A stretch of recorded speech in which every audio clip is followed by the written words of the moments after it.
Bom, gente, hoje sem introdução vamos direto ao assunto. Uma das coisas mais vergonhosas, pelo menos a meu ver, da postura política brasileira nas questões de relações internacionais diz respeito a essa aparente neutralidade pendendo claramente para a causa russa nesse conflito com a Ucrânia. Vamos relembrar os fatos recentes. Em 2014, os russos invadiram e anexaram a península da Crimeia. Argumentavam disputas antigas do tempo da União Soviética em relação ao local, dizendo que foi um erro de Stalin delegar aquela região para a Ucrânia, que quando ficou independente da União Soviética, logicamente e reconhecidamente, assumiu a gestão nacional daquela área. Mas depois de 2014, passou quase 8 anos, os ucranianos, a população ucraniana, pendendo claramente para se alinhar econômica e politicamente com a Europa Ocidental, o governo russo atacou aquele país por vários lados, tendo algum sucesso na parte mais ao sul e oeste do país, acumulando já, desde 2014 até agora, quase 20% do território da Ucrânia. Na verdade, um pouco menos que isso, é 18,9%, mas vamos botar em redondo os 20%. E aí, quando o governo brasileiro quer se colocar como neutro nisso e também liderar uma negociação de paz, coloca que um dos primeiros postulados para a paz na região é exatamente manter as fronteiras atuais. Vocês acham que isso tem cabimento?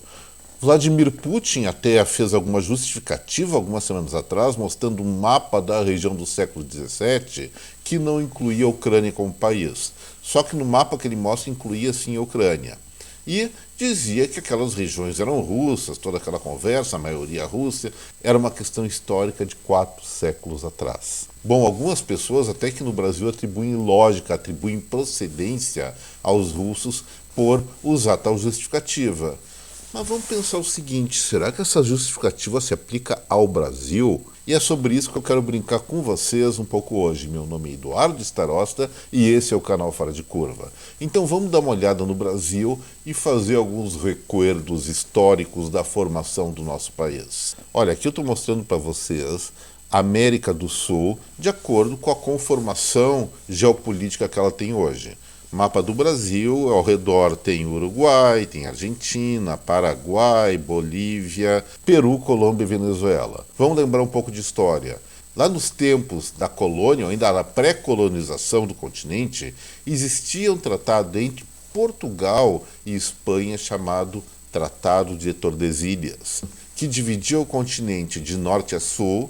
A oeste era território espanhol, a leste era brasileiro, onde o território brasileiro compreenderia ao que hoje é Laguna, começava em Laguna no sul, e ia mais ou menos até o final do Maranhão. Nós teríamos Pará, não seria Brasil, Amazonas não seria Brasil, assim como Mato Grosso do Sul, Rio Grande do Sul, Goiás e Tocantins. O Brasil seria isso e, na verdade, acabou pelas entradas de bandeiras e outras iniciativas, tanto na colônia como no Império Brasileiro e chegando até um pouquinho no século XX, acabou fazendo o território brasileiro sendo o que é atualmente. Nem vamos falar que por essa lógica, por aquele tratado original, nosso país seria menos de 1/3 do que é hoje. Vamos só imaginar algumas pendengas fronteiriças que existiram e, ao invés de colocar o Brasil vitorioso, vamos revigorar um pouco a força militar dos países ao redor do nosso país e dar uma justificativa para eles nos invadirem. Por exemplo, o Rio Grande do Sul, conhecido anteriormente como província de São Pedro, já foi colônia espanhola da administração argentina. Será que a Argentina, com um bom exército, não conseguiria pegar o Rio Grande do Sul? Vamos considerar que sim. O Paraguai, que nos tempos de Solano Lopes queria muito, mas muito mesmo, uma saída para o Atlântico, vai revitalizar suas reivindicações e papar Paraná e Santa Catarina. Então toda a região sul deixa de ser o Brasil. E a Bolívia, ressabiada com a compra questionável por vários momentos do estado do Acre, quer se vingar e também consegue uma baita de uma força militar. Toma conta do Mato Grosso do Sul e do Mato Grosso. Bom, gente, aí foi mais ou menos 21% do território brasileiro. Pegando esses 3 estados. Vamos fazer o seguinte, para ser aqueles 19%, quase 20%, a Bolívia vai devolver uma parte amazônica do Mato Grosso que não se pode mexer mesmo por causa das sanções europeias e norte-americanas. Então, nosso país acaba sendo reduzido em 20% do que era há um instante atrás. Foi isso que aconteceu com a Ucrânia. E aí, vamos dizer 20%, eles ficam com 80%, é um bom território. Para a gente é um bom território. Vão sentir na pele o cutuco que eles estão sentindo lá.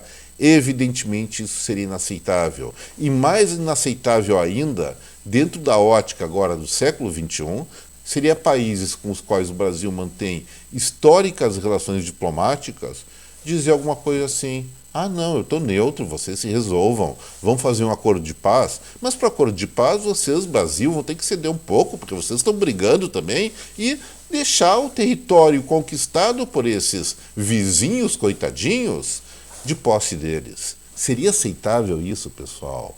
Acho que não. E eu quero mostrar isso porque aquela velha frase, pimenta no traseiro dos outros é refresco. E é isso que está acontecendo com a Ucrânia. A Rússia não tem nenhuma razão moral, geopolítica ou qualquer tipo de legitimidade para fazer o que fez com a Ucrânia. Foi uma mera expansão territorial travestida com argumentos evidentemente frágeis e falsos. Vamos deixar isso acontecer com o Brasil?